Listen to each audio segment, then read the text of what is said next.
ప్రార్థన చేసేదానికి ఆశీర్వాదం తీసుకుని మనం జనం తీసుకుందాం. అదే షాపులో గురిపేసి మన చేతిలో పక్కన పెట్టండి. మళ్ళీ తెల్లవారుజామున ఆరోగ్యం వచ్చినప్పుడు ఒకటి క్లీన్ చేసుకున్నప్పుడు మళ్ళీ అవుతుంది. ప్రార్థన చేసుకుంటాం. దేవాలయ స్తోత్రాలు తండ్రి, వెనుబడి తోడుకు ఇచ్చిన వర్తమానం మనం సంపూర్ణంగా దీవించి ఆశీర్వదించి మళ్ళా దైవజనులు రాత్రి కాల సమయంలో కొనసాగిస్తుండగా వారికి వాహనాన్ని బట్టి స్తోత్రాలు తండ్రి. అలాగే ఆయన సంపూర్ణమైన జ్ఞానము కలిగి అనేకమైన విషయాలు సంగమతో మనతో హెచ్చరించినందుకు స్తోత్రాలు. అది కూడా వచ్చినటువంటి ఎర్ర శ్రీనివాస గారి జ్ఞాపకం చేసుకుంటున్నాం. అలాగే ఆయన సాంద్రగా జ్ఞాపకం చేసుకుంటున్నాం.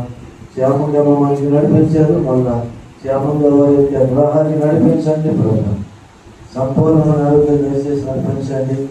అలా చేసుకున్న పరిస్థితుల్లో జీవించి ఆశీర్వదించండి. కూడి వచ్చిన మమ్మల్ని అందరినీ కూడా బలపరచండి. ఆర్నిష్ట స్వరూపం జ్ఞాపకం చేసుకుంటున్నాం.